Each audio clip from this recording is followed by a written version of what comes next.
and I'm here with Christa Smith. We had Christa's husband like 4 episodes ago, Marty Smith, which is right here with us. Christa, it's a pleasure to have you here again. Every time it's a pleasure to receive you, to know that you're here. I'm really glad to see you. How has your trip been? How has your day been? My day's been great. I have been up a long time, but the travel was good. Took a nap on the plane, so it was good to be back in Honduras. Good to see you, Marco, and your brother.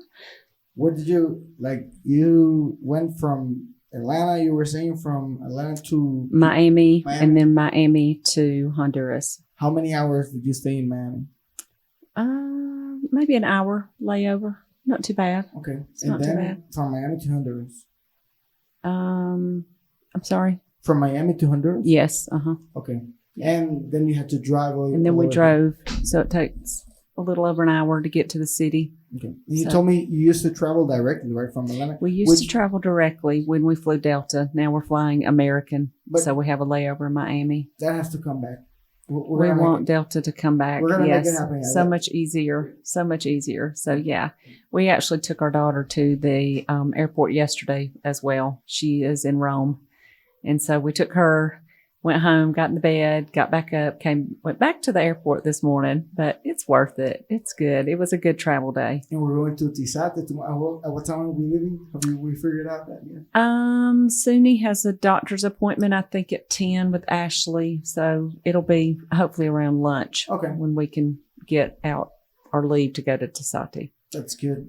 So for the people that's listening that maybe did not see the previous episode, Christa and Marty have this ministry called Project World in the States, right? Mm-hmm. Project World. Which is Mission 922. That's the Honduran ministry. Mm-hmm. Brother, what would be the term? Brother ministry?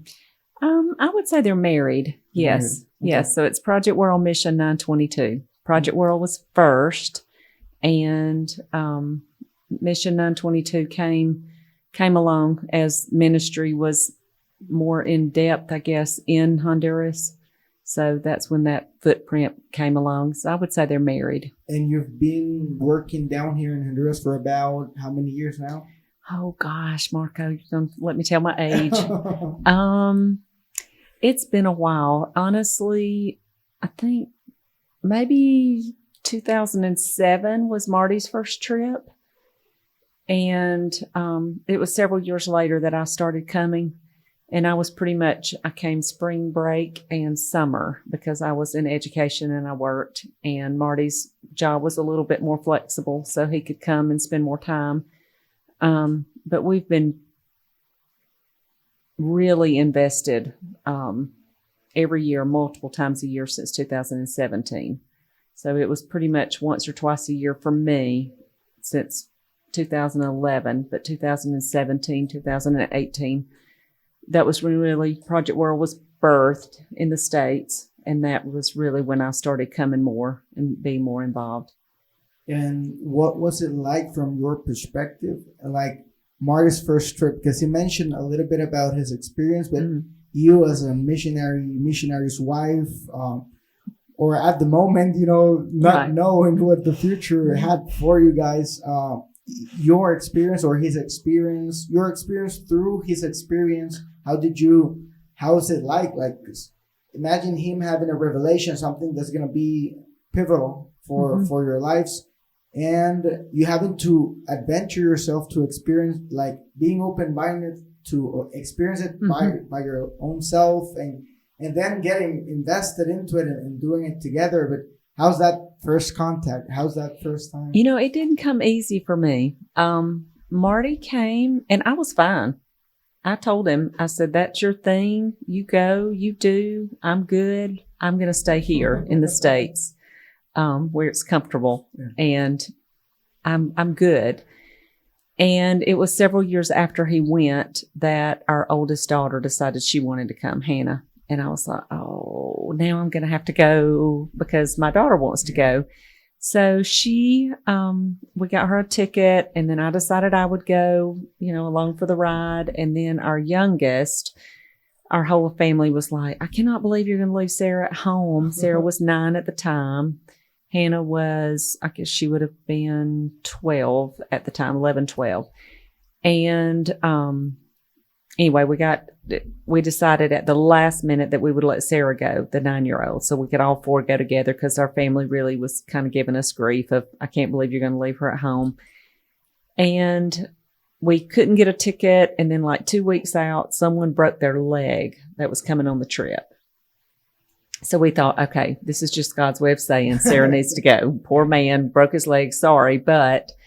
And when we went to buy the ticket from him to transfer the name, he had already given it to someone else. So we were like, okay, maybe we missed that. Seriously, a week later, someone came up and couldn't come on the trip, and we were able to purchase that ticket for Sarah. So we all four came together. It was impactful, but just experiencing it through my children, looking really at pictures of them and how they engaged. I can't say that I was automatically like, yes, I'm in 100%, but I was in to serve in whatever capacity that looked like. So, there again, we just would come back. I mean, Marty was like, we want to go back, and the girls wanted to come back. So we pretty much made it a yearly goal is we would come back every year. And then, people knew that we were coming, and they were kind of like, we really love to go with you. So we were like, okay, just come on and go with us. And of course we went with the church as well, the church that we were involved in at that time. So it just kind of evolved. It just happened. Mm-hmm. We didn't know what we were doing. We still don't know what we're doing.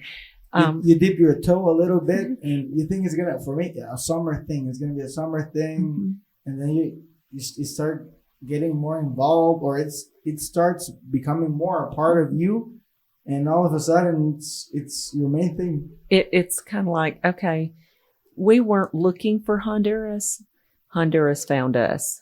That's usually the way that I describe it. Like I said, I was working. Marty was working. I'm an educator, retired at this time. But at the time, I worked all during the summer. So it wasn't like I was a teacher and I was off. I was an administrator. So I was still working during the summer. So it was a hard, like, when I was off, I was really coming here to Honduras. And so it really did become a commitment. And it was just sort of the way we did life. It was like, okay, we're going on vacation. Well, we're going to go to Honduras, and we're going to spend a week, and we may build a house or, serve in some capacity. And then after that, maybe we'll go on vacation. We've been to the Roatan before, just kind of added that to the trip. Or, we came here, and it was kind of like a vacation. It was just the four of us, and we would come down and help with other teams. I remember one trip in particular, we were in a truck, just the four of us. We had gone out to eat, just kind of doing life in Honduras. It was kind of cool, and a guy jumped on the back of the truck, scared the girls, scared me. We're screaming, yelling, and I'm thinking, oh my gosh, what in the world have we gotten our family into? And, it all worked out. But that was a fun summer because the girls ended up coming back at different times doing internships with different ministries. So it really just became a way of life. I think it's a good way.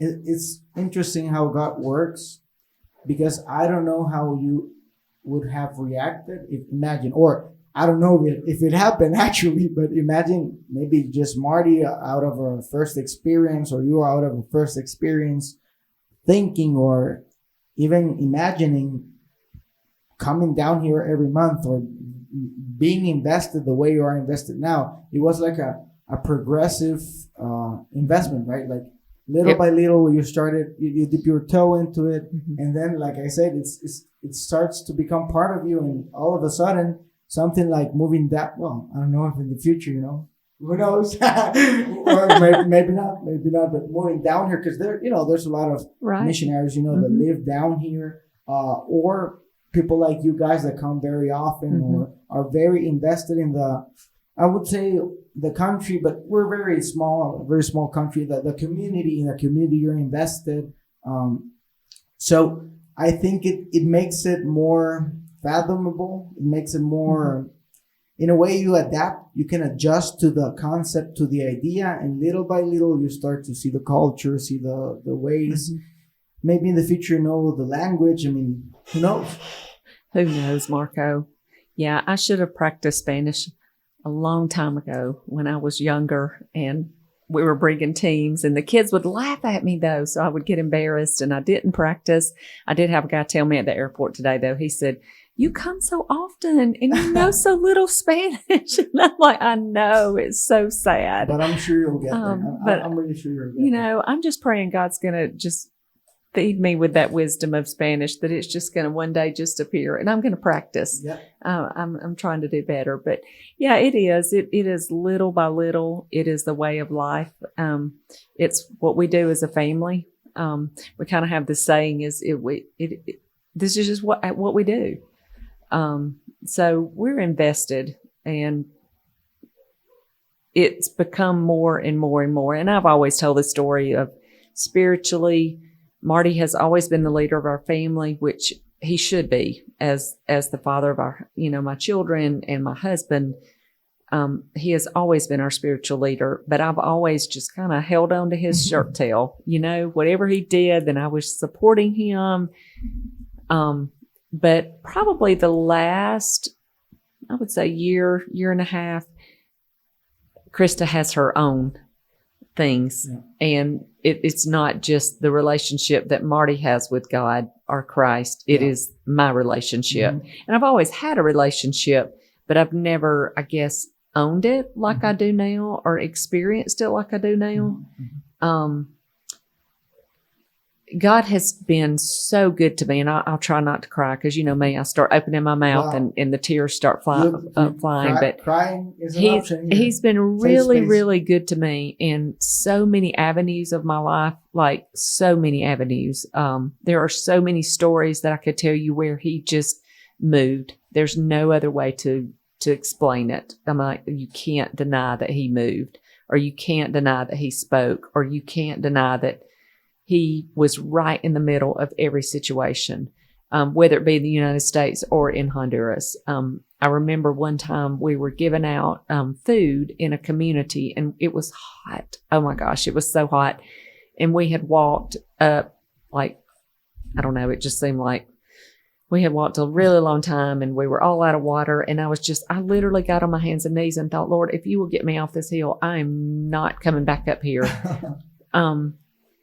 But in the midst of all of this, we had missed a lady that was not at her house that we could give food to. And, she was running after us, trying to catch us to get food.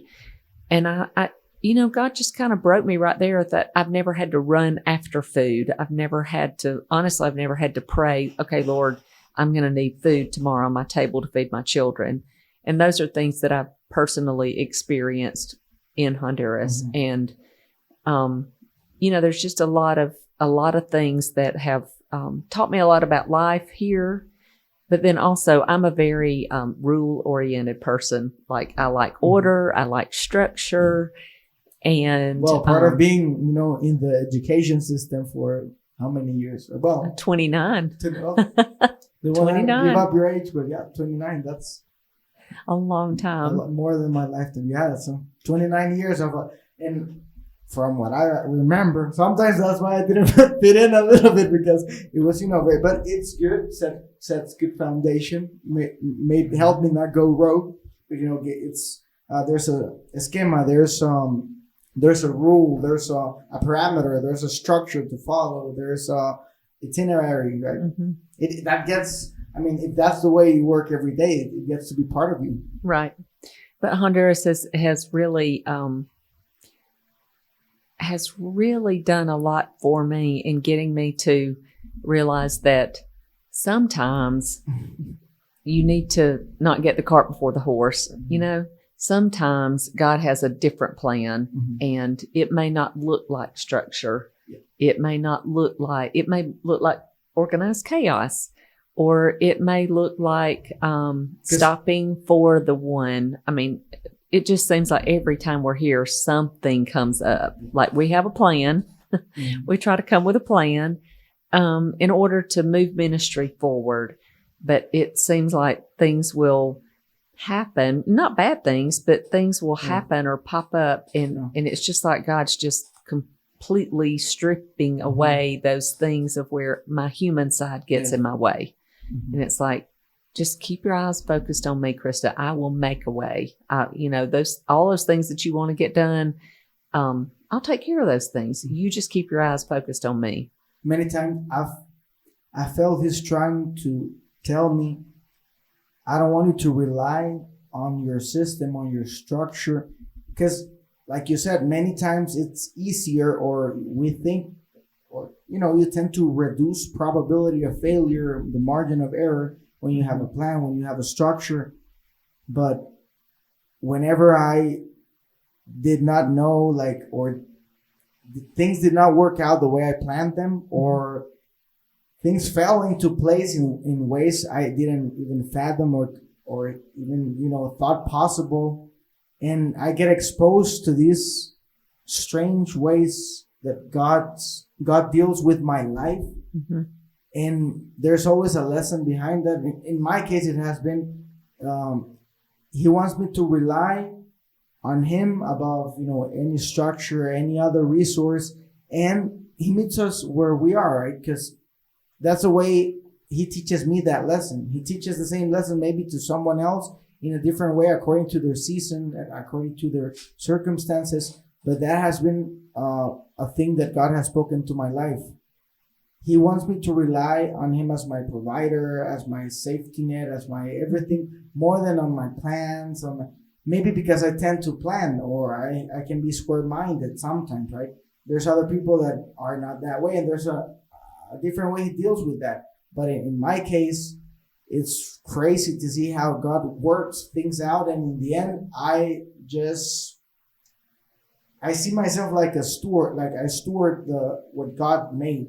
And in the end, it was something like cool, something great happened, even in better or in the best way possible, or ways that I didn't imagine. And in the end, you cannot steal credit. And I know I'm very aware, I'm very conscious of that.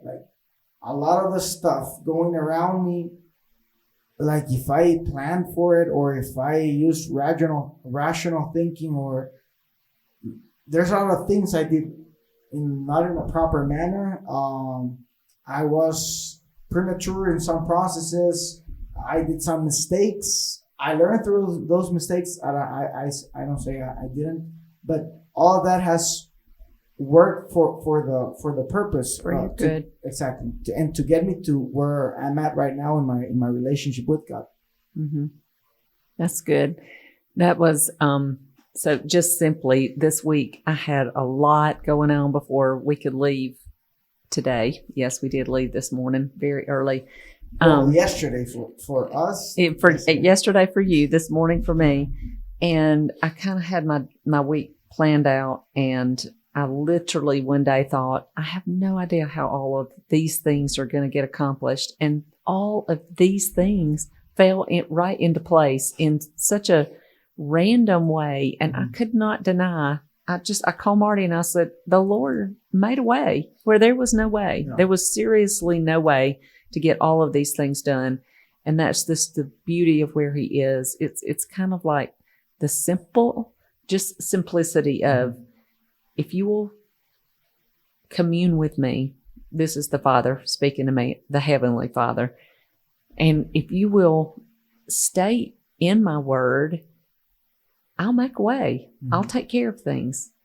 He just tends to work things out. And, I still get in the way and think, how are we going to get this done?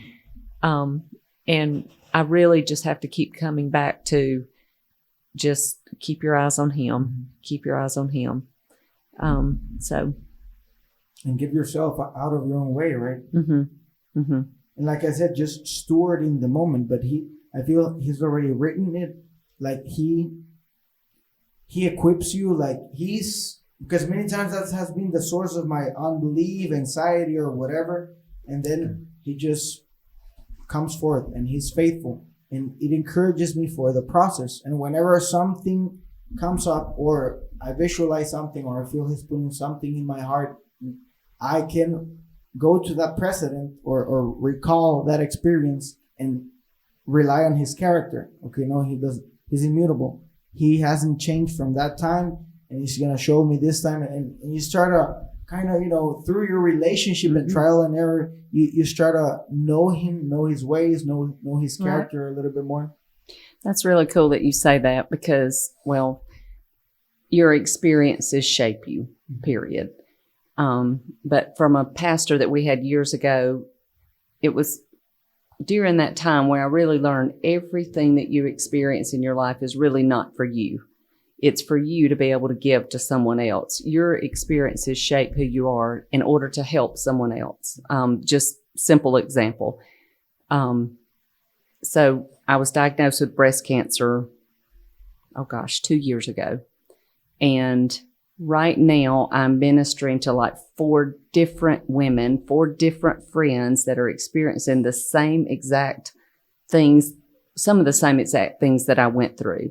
Now, was it tough? Yes. But did the Lord give me strength and courage? And I will still go back to that moment that all of those experiences are helping me to be able to minister to them now. Mm-hmm. And also just kind of jumping off of that, right now, what's heavy for me is living with a heart of gratitude, truly just thanking him for his grace, just his mercy, just the experiences that he gives me. He never said it was going to be easy. So even through the tough times, I can't deny that he was right there with me the entire time. In those moments, it just becomes really real of the goodness that he has for each of us and the good things that he wants for us. And, how to articulate that and make that real for someone else is, I just think he's working on me, and you have to live through it. Absolutely. Absolutely. Yeah. I think it's something you have to experience for yourself. Many times, whenever I see interests that I have or visions, and I see those visions, they start from where I'm at right now, like all of my experiences, my knowledge. So, for example, if I have an interest in particular that I want to pursue in a research, in a master's degree, there's a lot of things that I had to experience to get to a point where I want to adventure in that type of project or whatever, because it shaped me in a way and it helped me understand the other end of the spectrum. For example, neuroscience or psychology. I never thought twice about those subjects in high school or whatever. And I didn't, you're a punk kid, you don't pay attention in class and stuff. But now I like to consume a lot of information, knowledge, because it's become practical for practical use to my daily life, like for performance, for mental and physical stability, for everything, for being a more productive human being, person, being in a better spot. I would have never even wondered or felt excited about those subjects if I wouldn't have experienced a burnout, or what it's like to be tired, or what it's like to need to pull yourself up and need those energy levels and those good mind states just to be a good fella to your neighbor, to your, in your case, your spouse, in my case, my parents, my brother.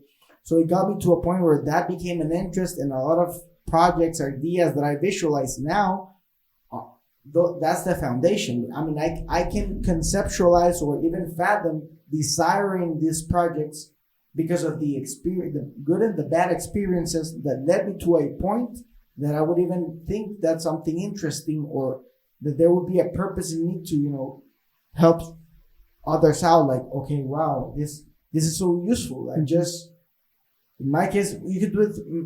Some people meditate. It's a form of meditation. The way in the mornings, I like to have my devotional with some scripture, etc. it's a way to, it helps me. It's, people say, express gratitude. I don't know. For me, it's like a cocktail. It's all in once. I express gratitude. I acknowledge my maker, the creation, the goodness he has in my life and the blessings I have around me. I also try to know him a little bit more. So it helps me then, maybe a cold shower, stuff like that, which is for me, when I'm in those stable states, mind states, spiritual states, physical states, I imagine a civilization, that's more productive or that will be better, just a kinder civilization, someone that is in a good mindset or mind state to be good to others, right? And if we could all get to a point where we feel healthy, emotionally, physically, I think it would be more suitable to love your neighbor, to do effective gospel or ministry. And that's now an interest that I have through all of those experiences, good and bad. Needing to self-regulate myself or just being in a good state where I acknowledge, okay, this is more of this. We need more of this in me. I need more of this in others. I need to project more of this. I need to transmit more of this, right? Sorry that I ramble a little bit into that, but I just feel it, and I believe it a lot because it's been, and now it's a thing that, imagine just majoring or getting a master's in it. I used to see education as work.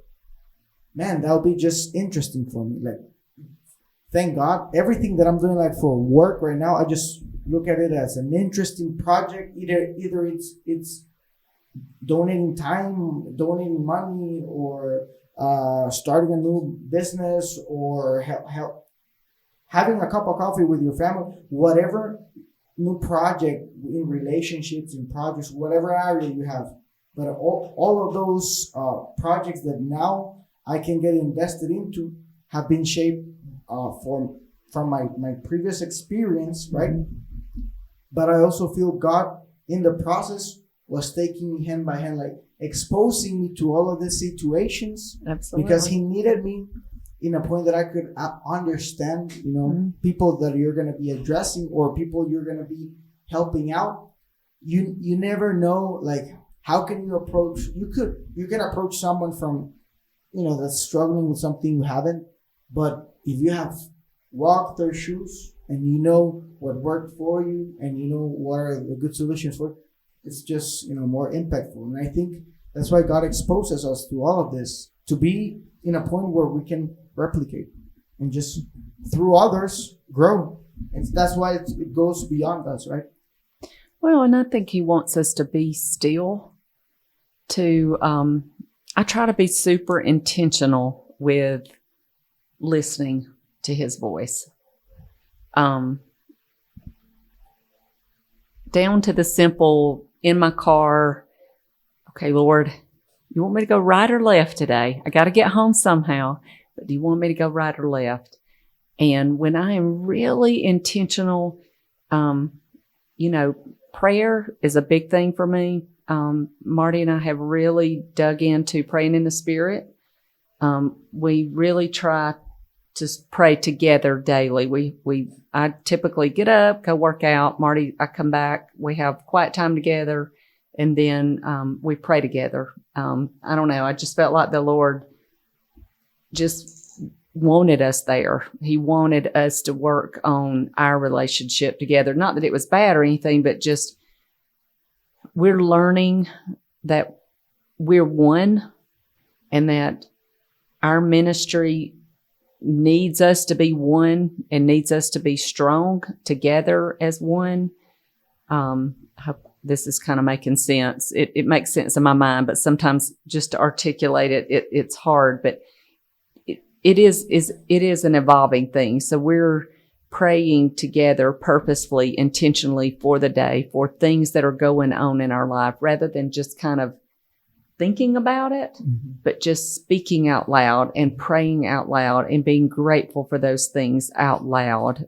And you can just see God moving. I mean, Marty and I have friends. I don't even know why they like us. I mean, honestly, and it's just like God has given us these people that are pouring into our lives. I mean, pouring into our lives in spiritual wisdom, just friendship relationships, learning how to, it's really all about relationships. We were having a conversation even before we started the podcast, and you were talking about people that you've met that have helped you progress further in your podcast or in your business. And, you just start looking around and you think, or Marty and I are thinking, we have so many people that feed into our lives in our ministry, in our marriage, in just friendship, in spiritual growth. I mean, there are so many avenues, and it's pretty remarkable when you start really thinking about, 5 years ago, we weren't where we are now. You know what I mean? Yeah. I mean, 5 years before then, I don't know, when I've got an opportunity to speak to some, 6th, 7th, and 8th graders at the end of the month. And I've really been kind of thinking about, what do you tell 6th, 7th, and 8th graders?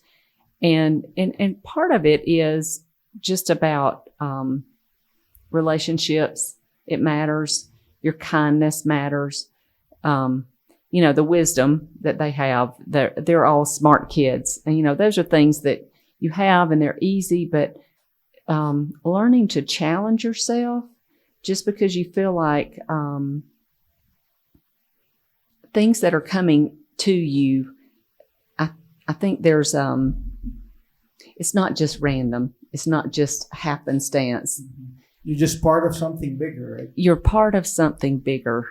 And putting all of those pieces together, challenging myself to do things that I've never done before because I feel like the Lord wants me there, then I've got to make a commitment for that. Okay, that could be speaking Spanish. I mean, I need that. Language barrier drives me crazy. It makes me nuts that I can't communicate exactly what I want to be able to communicate just to the women out in Tizate. We've tried to start the women's, ministry, and you've been so wonderful to help us just be able to communicate with them. But I feel like if I could speak their language, that I could be more effective.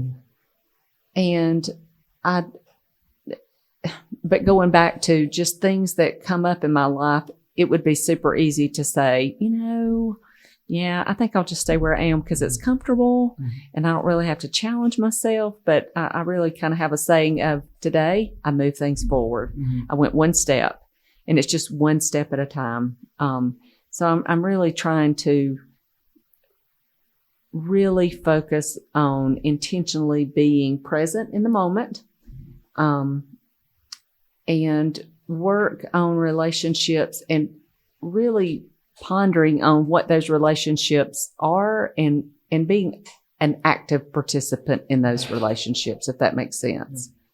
And in my case, that's why conscientiousness is a good psychological trait, because you have to be aware of what's going on. But if you are aware, like I sense you are, or in the way you express yourself, if you are aware of how God puts the resources, like He gives the provision for the purpose or the calling He gives the provision. That might be a relationship. That might be it could be a person, it could be an institution, it could be a conversation, whatever. But God meets the need because it's His work. You just have to be obedient and intentional in, accepting your role and your call in it and play your part. But He puts the people in the way, because whenever you see a great task, because He does great things. And that's why there's a lot of stories in the Bible that whenever you read them, like, maybe sounds like a fairy tale, Elijah, Lord, open his eyes, let him look all of the ones who are for us. You don't remember that story. It would be good, or it's good if you do. In those moments where you feel overpowered, right? It could be by a threat, or it could be by something that you have to do, and it's just challenging. But when you are conscientious to see, okay, if you gave a step, there's intentionality in that step. So you give a step, and you see how God backs that step, backs you up, backs His word, backs His work. Then you start knowing Him more, and then you get more encouraged to give the next step. and he starts meeting you where you are. And then if you are conscientious and aware of what's going on, you just get this sense of I'm just part of something bigger. This is my role. Lord, please give me discernment to do it in the best way possible. But let yourself go. Be intentional in the process.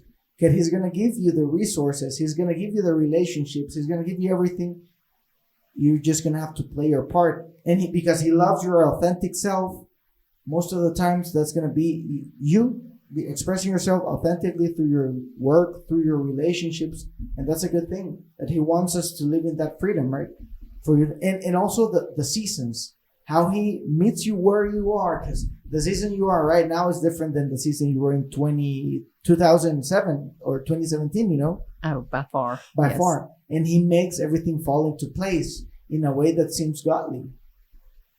Because they'll say, like, how did you get into ministry?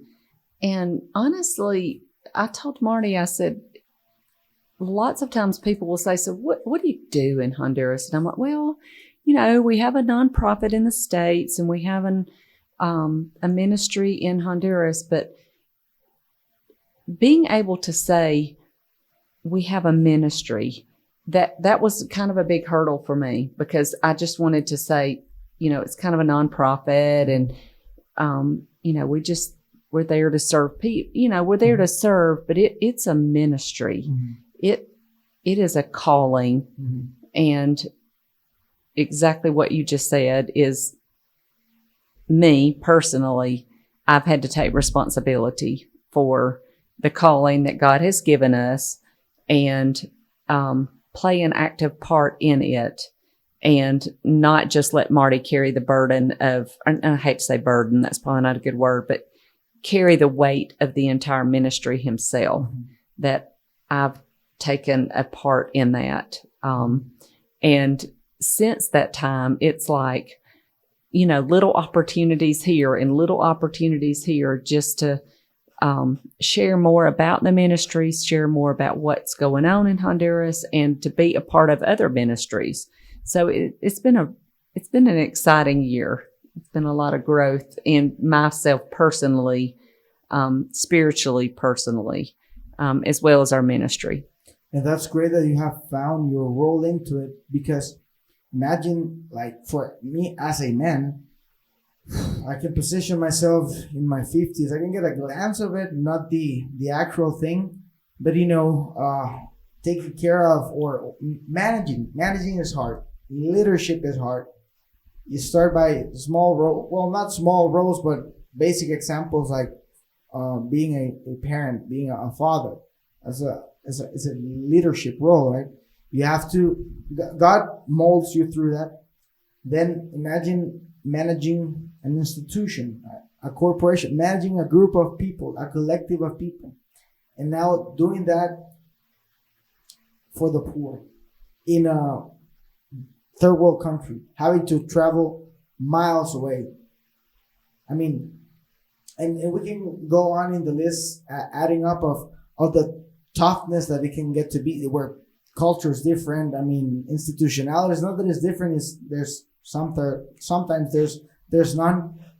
And getting exposed to that, like, okay, lead this or manage this, or I've experienced some headaches, like external things getting into your head. And I know you grow through that, like it's resilience. I don't know. It might be physiologically a way to prove this, but it's like a muscle, right? It builds up through, like a callus, through constant use of it. But imagine being exposed to different, whatever he gets to be exposed to, and having that what would be the word? Assurance that your partner or your beloved, your special someone, right, is in it for the long run with you. Like, you have someone you can share this with, because I'm a single guy, right? And I think like we mentioned, seasons. I'm in a season. That's how I want to be. That's why I like to be for the moment. But I can get to experience different burdens or different loads or whatever of work. But a glance of whatever every man that needs to lead a collective of people has to expose himself to, right? So whenever I see and I am conscientious or aware of my circumstance, I'm like, oh, okay, so that's why God instituted marriage. Oh, okay, yeah, it would be nice. I mean, I'm picky in the way that I want someone. I mean, the physical aspect is important for me, right? But not just the physical aspect, and not only the chemistry, but the values, the purposes that align, and we can get to get picky with all of these matters, right? But sorry that I ramble. That's not the point. What I'm getting at is it makes sense in my head how this would be nice to have a partner, with whom you can build and procreate little, humans that come from you that can carry on with your legacy. Maybe in your ministry or wherever they go, right? With your name, they can carry on this. And if we get into relationships and marriage and all the whole deepness and spiritual purpose behind it, there's a lot of profoundness, but just having someone who you can not struggle, but deal with this, someone who you have in the battle to go by your side, to pick you up, or even simply just to, we have a word here, desahogarse, just release pressure. Just to share the burden. Share the burden, right? Encourage. Exactly. And that's great that you're at a point that you acknowledge that. Because we can take it for granted, but imagine there's people, I know a lot of people where faith is not in the midst, or they have different ideologies, it's very, very tough when you both try to, pull your own way.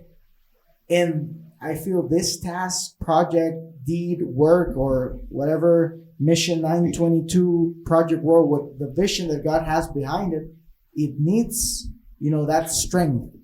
It's a strength that, a person is I believe there's very strong people out there, like mentally resilient, but the more the merrier. In terms of strength, like literally, the more mass, the merrier. The more brains to put thoughts on whatever situation, the better. The different, the more the merrier in every sense, because it's not just more, but it makes it more complex. You can look at situations from different perspectives, the female perspective, the male perspective, and you share the faith.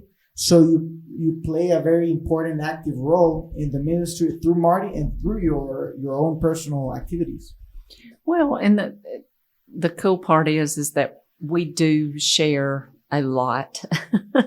Typically, when I have a bad day, Marty is the one that is the encourager. And if he has a bad day, then I can encourage him. I think we work really well together. We are, we're one. And kind of going back to just, God just keeps putting people in our midst for you, for example, just you. That are helping us with our ministry, just playing a significant part to the delicacy of the different components of the ministry, the growth of the ministry. Marty and I aren't smart enough to do this. There's no way. I told somebody the other day, I said, we were just the only ones crazy enough to say, yes, Lord, we will go. We will commit. We could have gone anywhere in the world, and we've chosen to come here. We could have done a whole lot of things during our lifetime, but we've chosen to invest here. It's important. And I still go back to that we didn't choose Honduras, but Honduras chose us. It's the last time that we had a team here, and we left the city and we drove out to Tizate, and I think you were out there when I said this, but I got anxious because it was a big team. We'd not had that big of a team in a while. And when we got out there, it was so dusty. And I thought, oh my gosh, these people are going to think, what in the world? Like, where have you brought us? And it was just like the dust settled, and not literally, it never settles, but it was really like it just settled. And it was like, okay, we're home. it was peaceful. And I just felt like and it was nothing but the Lord's presence. It was nothing but his presence just saying, don't get before me. I've got this, but you're going to have to let me just slow down. Marty and I tend to get in a hurry about everything because we have a plan and we have an agenda, and we're learning just to slow down and be in his presence. Just, you talk about meditating. I like to just be quiet. I love it in my car when really there's no radio, there's no, no nada. It's just quiet. And I feel like, the Lord can just speak to me about things or bring things to my attention.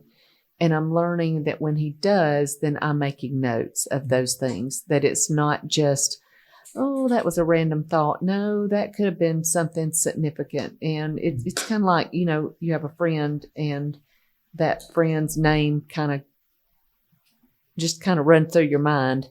And I'm learning to stop and at least make a note of that, or text that friend and say, hey, just had you on my mind, just wanted to let you know. And time again, the person on the other end says, oh, wow, this was perfect time. And I needed that word of encouragement, or I needed this, or I needed that. And, I just can't deny that that's not the Lord, and that I'm not right where he wants me to be at that very moment. It's just good. It's a good place to be, When you mention he puts you in the midst of all of this, relationships or people, that's why you need his presence. That's why you need his help, because there is no way in heaven that I would have imagined doing things that I do now if someone tells me to do them. However, whenever he brings a strong conviction internally in your heart, there's nothing stopping it from happening, And that's the most effective way to work on someone. And it's a way you cannot work without the help of God. Because how can I make you be convicted of something without the Holy Ghost, right? He's the one that brings conviction. So all these people that get on board and for example, Jorge the other day mentioned in his testimony, how can I make, I don't know because I know how the world works, I don't know if I would intentionally ask someone to do that, like, do this for me and there will be no reward. But for someone to get to the point of conviction, I am going to willingly volunteer to do this because I have this strong conviction that God, who is my creator, that loves me, that gives me freedom, that saved me, wants me to do this. And I do it because of that, not because of money. A basic example. I can never do that.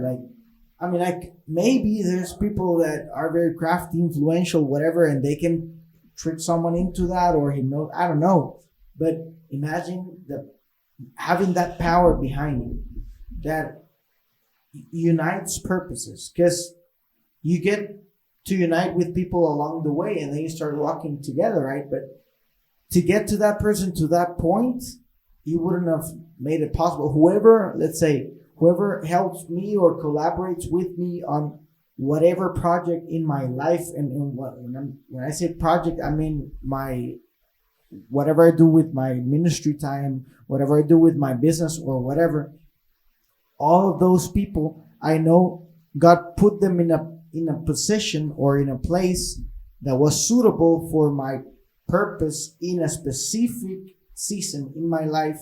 And whenever I met that person, God intended that to happen, and he starts putting all of these people that, like I mentioned, these previous workers that I had, I can never force them to be, you could force them to be punctual, but for them to be convicted that I need to preserve my job because there's ethics behind this, because ethics matter, because God took them to a point where now in this season of my life, I need someone like that, and God makes that connection, that God makes it happen whenever, and wherever you least expected it, for it to come.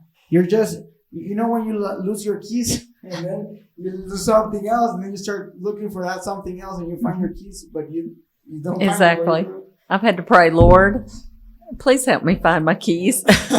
well, that has been many times the process the Lord, what He has done for me. I mean, I'm out of not nowhere, but wherever I least expected the most, that's where He comes forth. Mm-hmm. That's where I have to, instead of, okay, just use the example for looking for the keys. Right now, I'm still looking for my glasses. I've lost them. But it's like stopping and saying, instead of me trying to find the glasses, Lord, you know where my glasses are. You know I need those glasses. So please help me find those glasses. Even the simple things, He wants good things for us. And that's why He does put people in our paths to build relationships and to have those connections and those times of fellowship and things, because that's what makes us who we are. I had something on my mind and I forgot what it was. It will come back to you. Hopefully it will. It will come back. I don't know, Marco. You know, I'm a little older than you are. It didn't come back quite as quick. But I lose stuff a lot. I don't know what. It happens to be a lot. Maybe me being an overthinker, I don't know. But I have a thousand thoughts, and at my 25 years old, sometimes I lose a thread. It gets back to me. I tend to write things down. Like I'm a writer, and I hope to write a book one day. I really, really, really want to write a book. And I really feel like the Lord will give me the courage and the knowledge to do that. Hopefully. I think He's actually already given it to me. I think it's just Christa needs to take a step forward and be intentional, make a commitment. And it's a tough barrier. I've read about, I do a lot of reading because for the creative nature, like the nature of the process of creativity, how there's a lot of creative barriers that you think you will struggle with by yourself, but they're very universal. And we like these laws, like, procrastination, anxiety, whatever. Creativity has a lot of barriers, and writing a book, that's a big one. That I've listened to a lot of authors speak about how writing a book, but the thing is, it can be so impactful. Like for you, it could be such a great personal benefit because you're thinking. When you're writing, you're thinking. You're exposing yourself to your thoughts. You're putting them like materially on paper, and then you edit them, and then you filter whatever ideas you have, and He can speak to you as He can speak to people in the future. So you should. I probably should. encourage it. Well, and you just said exposure. Imagine all of your experiences in Honduras. You can upload those pictures. If I could remember all of those. Yeah. I mean, But I do we have think time. You have time. I think that is where the beauty of a relationship with the Father is being vulnerable. I mean, exposure. You just said the word, and it just reminded me of sometimes just within sharing all of those things that we've experienced, we do have to become vulnerable. We do have to expose ourselves, whether it be expose yourself to something new or expose yourself to be able to, I guess, bring darkness to light, so to speak, through our relationships, through just getting, just sharing with others that, all those things. And we've met so many just really cool people throughout the years being in Honduras, and just a lot of connections there. And also how He is aware of your circumstances. Like, it sounds very cliche, but He meets you where you are, in the sense that if you let yourself go, like I don't know how to explain it, but I know you understand when I say let yourself, just, you even gave me a little bit of a story, some insight on this, putting decisions in the hands of God, and how God, according to your circumstances, where you are in life, He makes everything fall into place and actually shows you His favor in terms of doing His work. Like, He favors His work. So many times I am so grateful, for example, that I can get to do what I do, and it doesn't hinder me. I mean, there's a lot of intentionality in the process. Like I had to arrange some stuff or pay some prices in the past, or I'm still paying prices to have the accessibility, but I know everything, like God intended this to happen. He gives me the opportunities. He gives me the ideas. And in the midst of it, he favors his work. So he allows me to be part of something that makes me feel realized, makes me feel good. And whenever something was changing seasonally in my life, he met me there. He adapted. Like there's grace also like for adaptation, right? So to do whatever you do right now, and after, like you said, years and years in the education industry, you were a superintendent, something like that, principal, assistant superintendent, your whole life, maybe on a younger age, with little girls. I mean, but even though like God met you where you were in all of those seasons, and now you're at a season where God meets your needs, or he favors his work, and you are part of his work down here. So he takes care of everything around Christa for you to be in a more suitable spot to work and do ministry down here and be part of the work that is his work, but you're part of it. Oh, absolutely. Absolutely. I mean, the day I retired, I didn't know I was retiring, and he gave me the opportunity. I mean, I heard him loud and clear. You can go or you can stay. That's a perfect spot. I mean, it can sound, retirement. It sounds very, if you look at the general term, like, okay, I'm retiring, I'm finished working or whatever. But actually now I have the time because, your girls are grown up. Everything is set into place for you to get fully invested the way you want to be invested, or you need to be invested in all of the development and growth that has come through that. Like, because I can not fathom you being exposed to this type of experiences. I was trying to explain it to a friend the other day, the mission experience, like, right. It's, and if you're constantly getting exposed to it, it shapes you, like not only, a one-time thing, but it starts to shape you and you start to grow in the process. And you're at a point right now that you're spiritually or professionally or in a place where you want to be, and you have the means to be there because God aligned everything for it to work out this way. He takes care of everything. Oh, absolutely. I mean, there are time and time again that he has just, things have just lined completely up. Absolutely. And don't you feel, because you were many years, you mentioned something, did you, or is that your daughter, work with special needs? Well, my daughter works with special needs, but I also worked with special needs kids for like 12 years. Do you think, I don't think it's a coincidence, because many times we relate the term transcendent or legacy to something.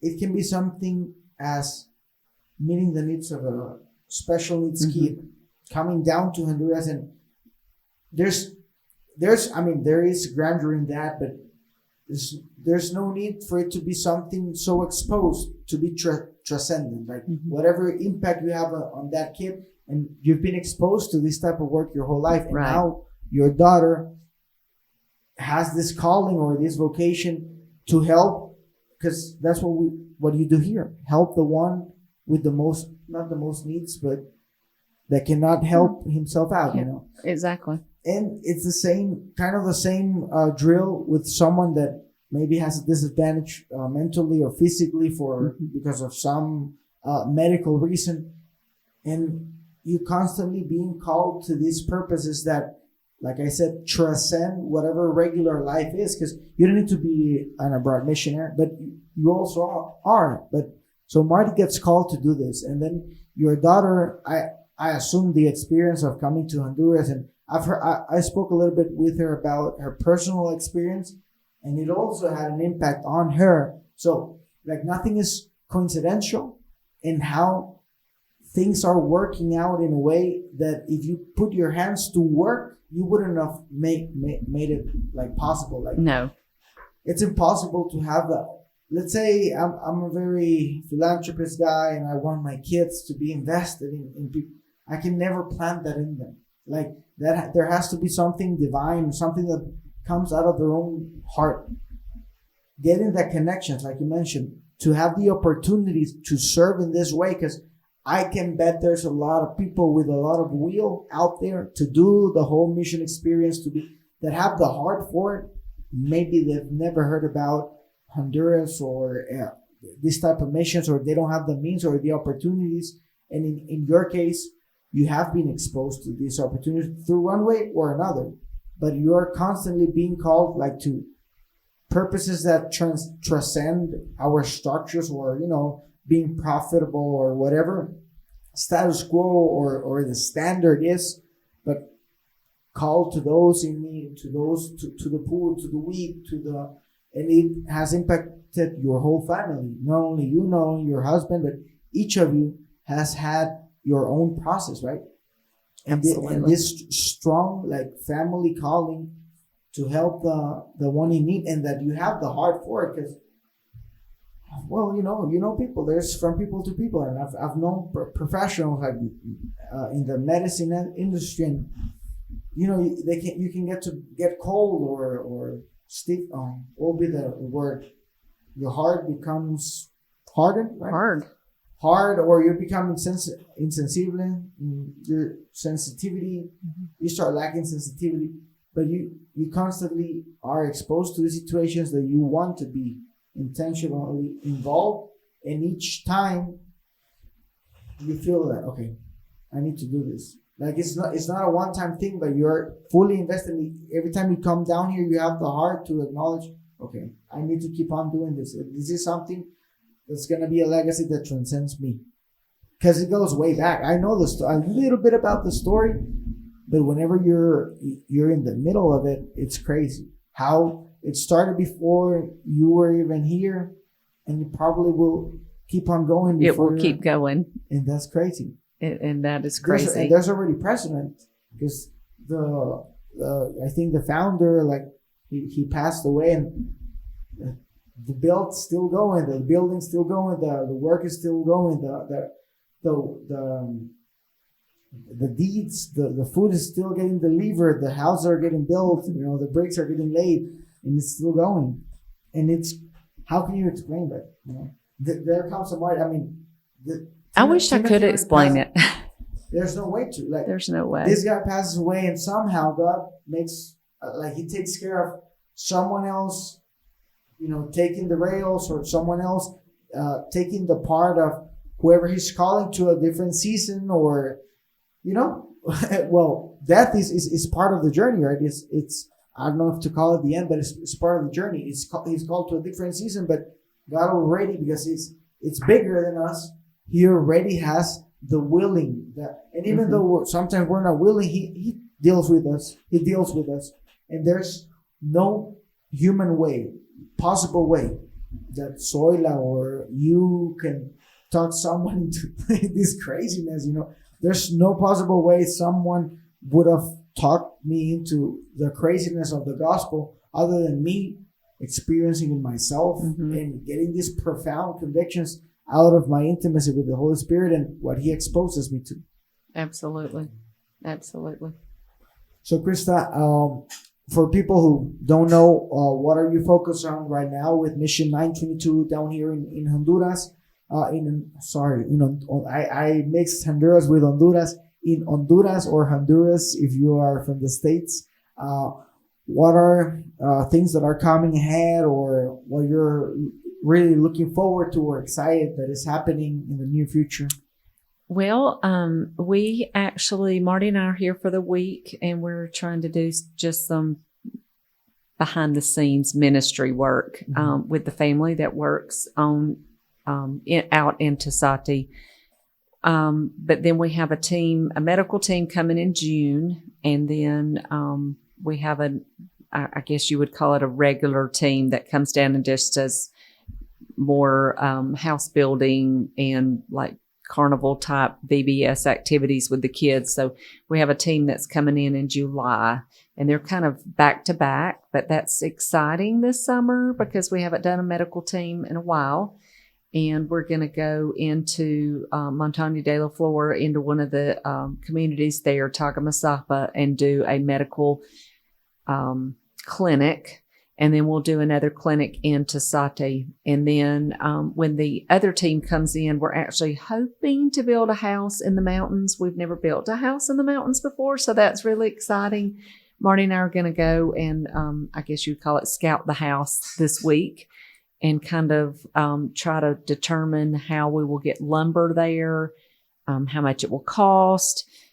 Another thing that particular team is going to do is we're going to have a 3-day VBS for the kids. So we've never really done that before. We've had like a 1-day VBS type activity, but we're going to try to work with some of our local churches in the States to donate materials. And then some of the ladies and men that are coming down will get together and put together a 3-day event for the kids. So there'll be music and games and it'll be more of an intentional focus on teaching them about, who God is and how much he loves them. And so that's really, really exciting. I guess for the ministry part, our footprint is in Tizate, and we're really putting a footprint there and in the surrounding communities, really trying to focus on relationships there, that it's not just a come in, splash and go.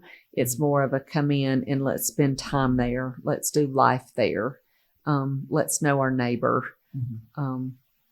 Let's love our neighbor. In the medical teams, when we say medical brigades, that consists of mainly a medical consultancy. There's a team of physicians, right, that come and give maybe an examination to patients for free. And they could give a diagnosis or maybe prescribe some vitamins or basic over-the-counter medicine, right? Right. It'll be one physician and then a nurse practitioner and then some other medical assistants coming. It'll be a small team, but we're really excited. And she has been before. So she's bringing her family down, the doctor is, and then her sister's a nurse practitioner and she's coming with her. So they will just do some basic care. But in Tagamasapa, there's a lot of needs there, a lot of malnutrition, a lot of breathing problems. It's really dusty and dry and just the lack of not having the resources. So it'll be a really good thing for that community. We're hopeful for that. The community of Tagamasapa is near Tizate, right? Yes, it's Montaña de la Flor. It's we actually see when we go to the mountains, Montaña de la Flor, we go to San Juan first and then Tagamasapa is next. That's the furthest I've ever been in the mountains. So that's the most impoverished community there, or in my personal opinion, that's, I'm sure there's plenty more. And basically, with the medical clinic, you address maybe symptoms or the problem in a way to alleviate the situation. But it would be nice to have maybe, I don't know who can we talk to in the community to imagine if dust gets to be an issue for kids. I don't know, paving the roads. I know those are different levels, right? But it would be nice to have any. Have you ever is there a mayor in that city? I don't know if this is the same mayor in Tegucigalpa. But it would be nice. I'm going to look into that because that's the thing with development. I mean, of course, this help is needed, right?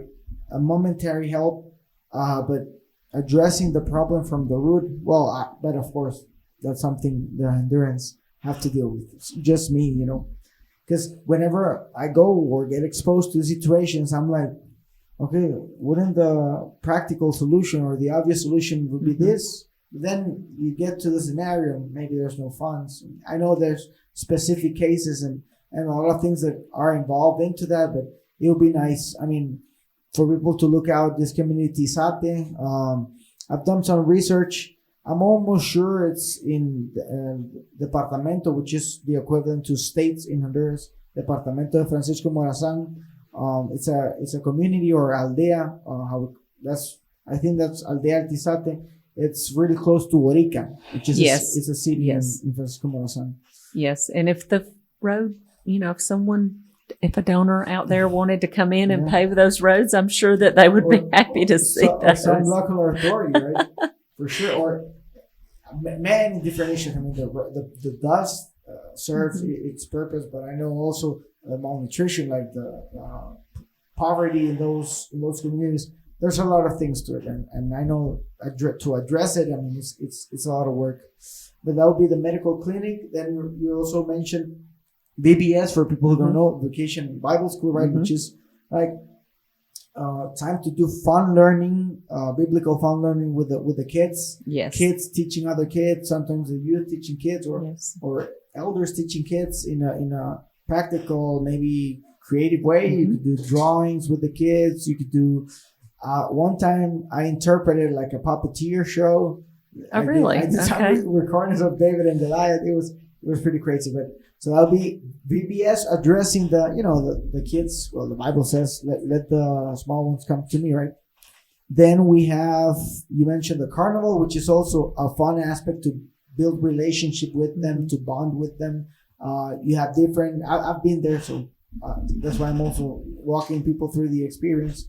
You have games. You have what we call piñata. I don't know how you say piñata in English, or if that's a piñata. Piñata. We have popcorn and cotton candy, and fun toys for the kids. And honestly, that's where people in our community back in the States, they are so engaged. People just want to help. People are good. They really are.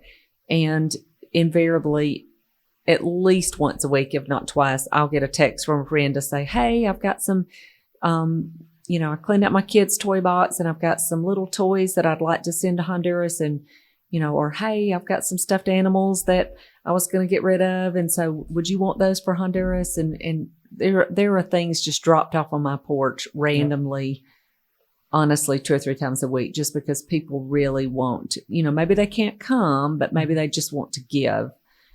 So we have a good time. And the community gatherings that you've been to, we'll probably have at least one of those, if not 2, where the communities, the 3 really major communities there, San Cristobal, Los Animas, where they're invited to come in, and we'll have word and worship around a bonfire. And that's another thing. We've had some grading done while we're, I don't know if you saw my pictures. Did you see my pictures? There, pictures, yeah. That's super exciting. I was going to comment. Oh, I see you got my room done. But yes. I was like, maybe not. I was going to say, so we got the grading done, and we're looking for grass seed right now. We can, I guess Honduras really doesn't have a lot of grass, maybe. Maybe. There's places. If you need some, I can. So women need some help finding lots of grass seed. We did find some at a small store, but for a court, for a soccer court. Well, just like we just need grass to grow. So when it rains, when the rainy season comes, that all the dirt doesn't get washed away, and we just have problems. So that's going on, and we're doing a lot. But yes, we do want a soccer field. I really want a pavilion as well, something that would cover a large area, because we have a feeding program. And right now the feeding program is in the ministry building that the team stays in. So that's kind of like a setup for the feeding program, get that cleaned up, put it back together for the team. So I would love to have a outside kind of covered eating area, but large enough that you could also house our women's ministry, so that it gets the women out of the sun. Because during the day it's hot. Yeah. And then at night, people sometimes don't come to the community events because it's dark and they have to walk. So that's kind of some barriers that we're working through, just trying to work with the community to decide what would best meet their needs. That's great. Like adjusting the place to have more activities to do, or to serve or enhance the ministry or the ministering that you're doing down at Tizate. That sounds great. And the relationship aspect of it, it was something new for me. previous experience, or the only experience I had before, was with the torch missions, which we did a lot of the food delivering, clothes delivering. We did a lot of house building, and me being a male, mainly I went on house building. But with your ministry, one of the cool aspects has been the emphasis or the priority that relationships are being given. But because this is an excuse to enhance relationship, a bonfire, a carnival. I mean, it's a way to be intentional and saying, I want to spend time with you doing something. And you address different segments with the carnival, which, like we mentioned, is playing with the kids, the VBS, teaching the kids. You get to connect with the kids with kids, and the adults with the kids as well. Then you can get to have, I don't know if we mentioned it, but you're trying to implement this ladies' afternoon where you serve a cup of coffee and maybe some bread, which I was telling Christa previously, that's actually a tradition we have in Honduras. We call it café con pan, or café de la tarde, which is the coffee in the late afternoon. People normally have a cup of coffee with a piece of semita, which is a sweet bread that we have in Honduras. So that's part of the culture. I knew they were going to love it. People showed up and they expressed how they looked at you guys like untouchable, right? Like above. Like Marty says hi to Monkey. I think it's the name of a guy over there. They nicknamed him Monkey or Mono. But we have never gotten to talk to you, and they were expressing how they love this new enhancement to the ministering or the experience of getting to know Christa. Because you normally they were saying you normally play with the kids, so the kids get to know you, but they wanted that interaction, that one-to-one, and that's what this type of ministering allows, effective ministry, because you get to bond, build relationships, so people opens up with you. They tell you their story. The language barrier you mentioned. The other day, last week, I was taking one of the guests that I had for Airbnb. She is Ukrainian, and she only spoke Russian. Oh, wow. When she came to Honduras, I assumed the war had something to do, but she migrated here, and she learned to speak English in Honduras. I mean, over the internet, but she was already living in Honduras when she started learning English. So she came here only knowing, I don't know if you Ukrainian and Russian, but there was language barrier over there. And normally I'm not exposed to this uncomfortable. Normally I'm the guy that knows, how to get along with everyone. Right. I understand you. And she spoke no Spanish and broken English. I mean, she was trying. I'm not being hard on her, but I couldn't get some of the stuff she was saying. And I knew she was not getting some of the stuff. I was enunciating a lot. So I was like, oh, so this is how it feels. Oh, this is how Christa feels. It sucks. Because, it's different when you speak directly with someone, looking at them. If you were talking to that person, but with her, I was thinking maybe the use of an interpreter, but I wanted to be talking to the interpreter, and he would talk to her, and then she would talk to him back, and you lose something either way. So I was, okay, now I get it. Now you understand. I understand. I mean, you lose some. It is tedious. Now I get it. But yeah, so that's a great way to build relationship, to build community with them, and the bonfire, which is for everyone, right? Absolutely. I personally been to a couple. I mean, it's been great, a great time to share. There's something spiritually going on over there for sure. Definitely, I felt it. The atmosphere. I mean, it's fellowship, gratitude. People is where they want to be. They are all happy to be there, including myself, including you, including the teams that come here. I mean, it's a whole different game. Like whenever you're there, it's funny how a lot of things people would think of pleasurable or desirable, I get to experience, like having lunch at Chili's or doing a podcast afterwards or whatever I do on a daily day. But the highest climax, let's call it, of feeling content and appreciative with atmosphere, my environment, is on those moments whenever, and I know it's a mutual feeling, like everyone feels just at peace, like contentment or wanting to be there, or that it is meaningful and purposeful. And that's what goes on at a gathering, at a bonfire, whenever we have fellowship, whenever we have communion. So it's different expressions of fellowship, of camaraderie, of communion, of ministering, of doing life with people. And in the end, that's what we're called here to do. That's what we're called to. Do life with others. Absolutely. That's what we're called for. And it's so nice that you send the message that it transcends barriers, cultural, economical, social barriers, language barriers. And I think that's what heaven might look like, all of us speaking the same language, understanding each other. And it's weird. It's kind of weird to be exposed to all of these differences because when you're in the midst of it, it's real. Like social barriers are real. Economical barriers are real. Educational barriers are real. Cultural barriers are real. Language barriers are real. But I'm so grateful with God. I've given a lot of thought to this for allowing me to be born and raised in the atmosphere that I was, because I got to live both experiences. Thankfully, I've had my needs met.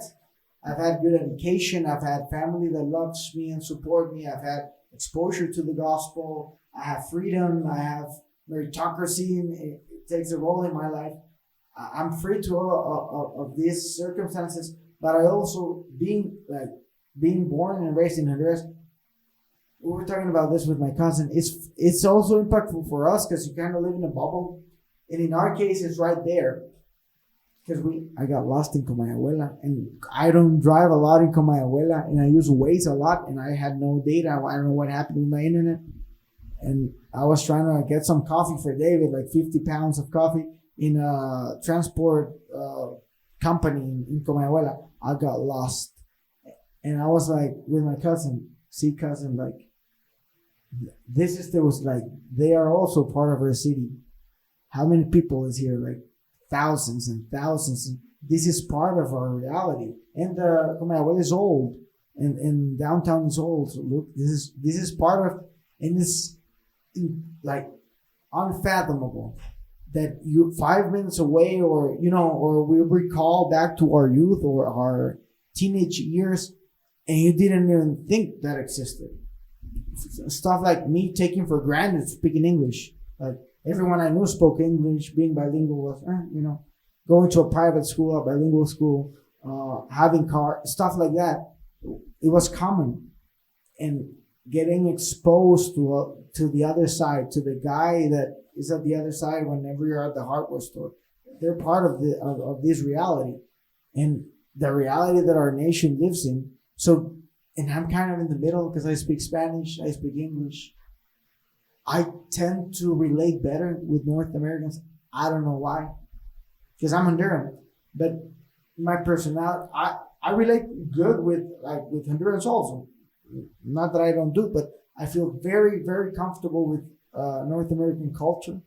I feel very comfortable with the language. I feel very comfortable with the Hondurans. I get along, so I'm very grateful because I'm in a position where I am exposed to both scenarios, and I like where I'm at now. And I mentioned, kind of joking before, but really, normally I understand I understand not only how he speaks, but kind of where he comes from, how he thinks, and I could also relate to a Honduran that works at a build site with us, because I've also worked with, I've hired maybe a relative of them or someone they know or someone that lives in their community, whoever. So I know how to, I know where they come from. I understand their language, and that's very cool.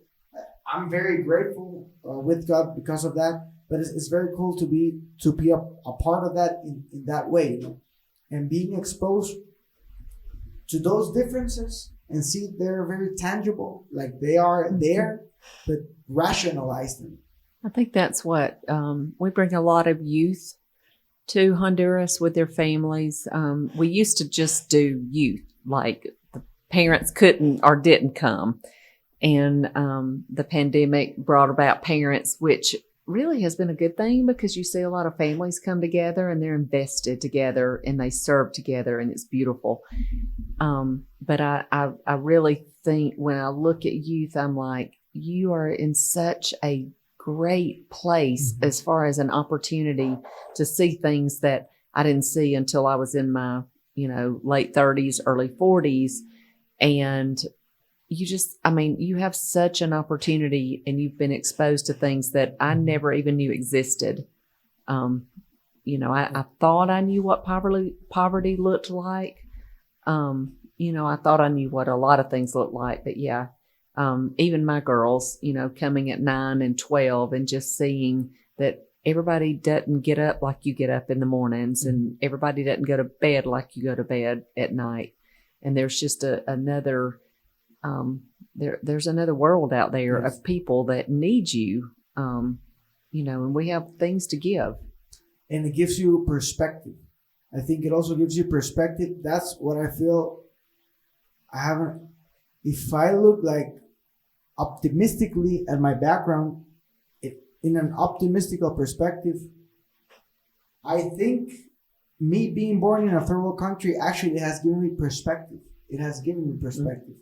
To see, it has even helped me like in my faith spiritually, like seeing how the spirit is the spirit of, regardless of these barriers, and seeing how this influences like culture, like impact or influence how you conduct yourself, your spirituality also gets influenced by all of these factors that are a part of you, and being, in my case, having that perspective of where you come from, where my people comes from, and it helps me to set up a future for myself. Because, like I said, and I'm grateful for where God has positioned me, but because just being bilingual, let's go to the basic example of being something that I totally take for granted. I don't know what it's like not to speak English and Spanish, both two languages. At least two languages. You've got a good vision of it now, right here. Yeah. And it's common. That's very common in the States for you not to know any other language than English. But me being born in a country because commercially, like for business and stuff, people globally use a lot of English, right? So in here, if you have the means, it is a priority to learn English. So, and I am native Spanish speaking, so I have two languages, right? That helps me be a medium, or in the future, like I said, wherever I me desenvuelvo, wherever I do work or life in, it's going to be a great advantage to bring people together to understand different approaches culturally of things, of how to sort problems out. So yeah, I'm very, very aware of that. And in your case, in the case of the youth that you bring, it also gives them perspective at a really young age. Because imagine not having this perspective and going through stages where you have to take pivotal decisions. Mm-hmm. Maybe this part of you was never activated, or never, because you were not exposed. Your perspective was not enhanced because you didn't have the proper experience. Exactly. And now you're at a place to take better decisions. A big one for me is, I rather pursue what I feel is right in my heart, and where I feel like I flow, like I could work and when I say work is that put dedication into it, and I feel like I'm not working, like, oh man, hey, what I'm gonna do with my life, like I'm having such a good time that I'm like, okay, this is real life, like this is what you do. Mm-hmm. This is your it's pretty cool for me. I'm gonna keep doing this. So getting to that point, and being aware and appreciative and having gratitude towards it. I think that's a big one. I agree. I have a sign in the room that Marty and I sit in the mornings, and it's live gratefully. And it's just, isn't that what it says? Live gratefully? Yeah, I think it is. It's just a good reminder to live gratefully for everything. even the little things.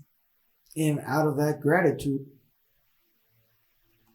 the big perspective shift that I have had through these experiences has been, ever since I was a teenager, I knew I wanted like to be successful or to just, be at a good spot.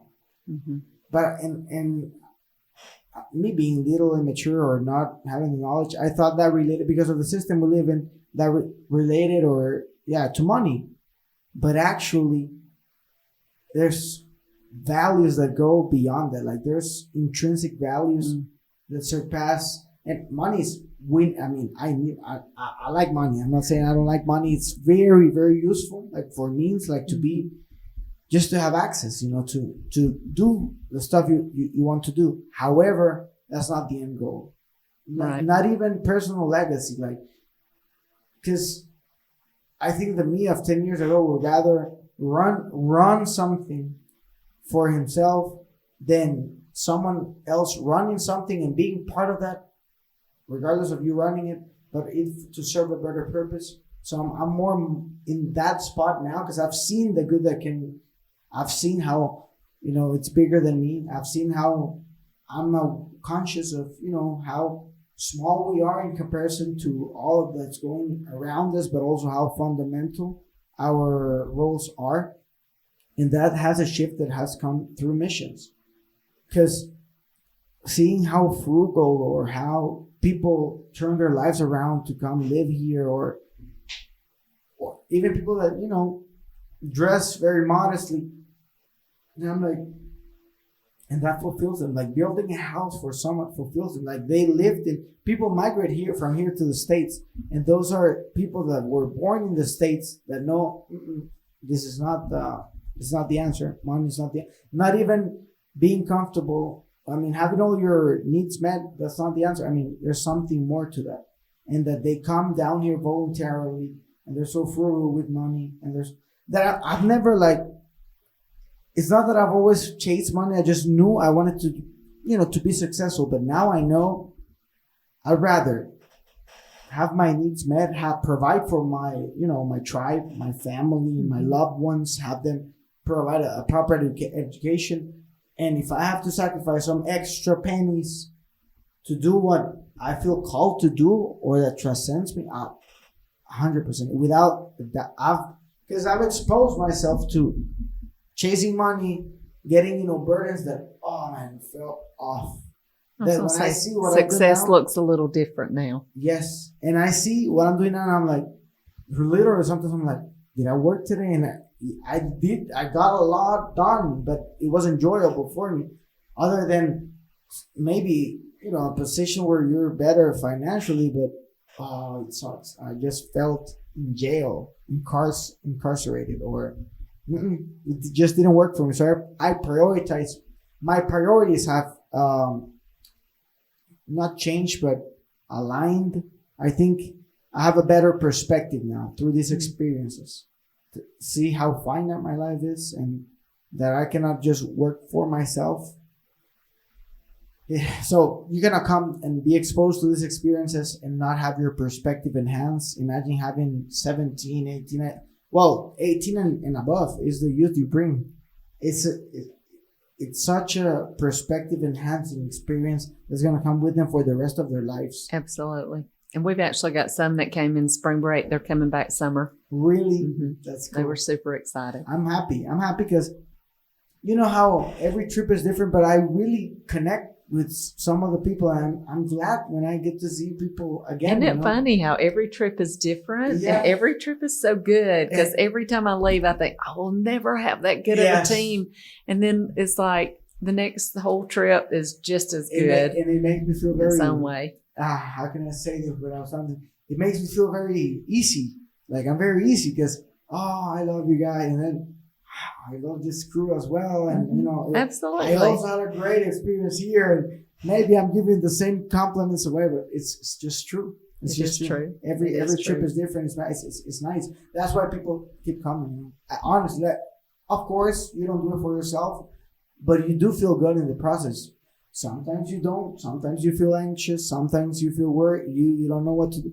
But for the most of it, I mean, it's nice. It's very fulfilling. It's very fulfilling. And when you get the grasp of it, it's very fulfilling. Mm-hmm. Absolutely. Christa, it's been a pleasure. So that's hopefully the people get a little bit of the job you get done here. Well, not here, but down in Tizate.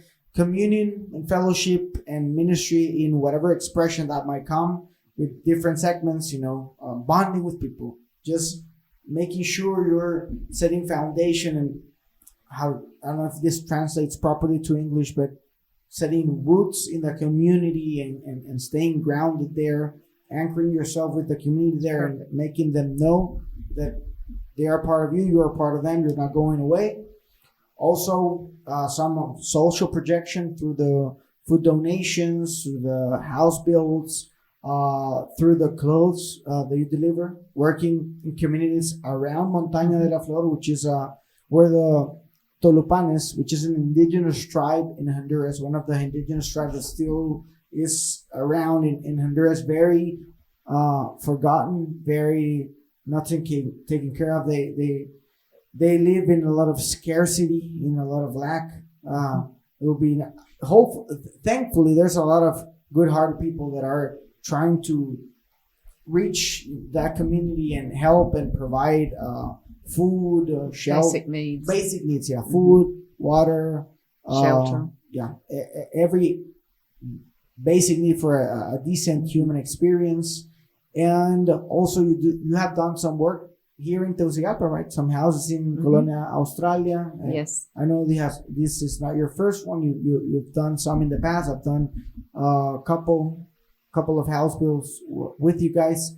And we can find you in social media, Project World. Yes, Go Project World. Go Project World. Go Project World. Facebook. Mm-hmm. On Facebook and Instagram. Go Project World. Mm-hmm. And if anyone would like to reach out to donate something or share some love in whatever expression, just reach out and have a question. Okay. Just message us. Okay. And also be part of the experience. Well, it's a good thing you live around Atlanta. You live in in an area where, well, we were talking about that at the beginning, not now, but you used to be able to fly back and forth from Atlanta to Tegucigalpa. It's a the drill already. It's a pretty straightforward trip. You already have the logistics. Whoever wants to come, just contact you, and absolutely you can make that happen. Whatever you come in different seasons in the year, right? You come in spring break, spring break, summer. Summer, we'll do. We typically come in the fall. We've got a trip coming up in November. Another medical brigade in November, right before Thanksgiving. And then winter break in February. So thank you for having me, Marco. It was my pleasure. If you allow me, I really like to end my podcast with a prayer for my guest. Absolutely. Heavenly Father, thank you for this moment. Thank you for the time you've provided, for the life you've provided, for the breath of life you've provided for us to have this conversation. I pray that it has the purpose that you have commanded it to have, Lord. May it transcend whatever I can fathom or understand right now. I pray for Christa's life. I pray for her ministry, for her work, for her projects. May you be backing up and showing her your favor in each and every project and in each and every scenario. In the name of Jesus, amen. Amen. Amen and amen. Thank you. Thank you for sticking till the end, guys. I would love if you can subscribe to our channel on YouTube. You can follow us as well in our podcast on Spotify at Marcos Podcast. I'm going to leave you the link below.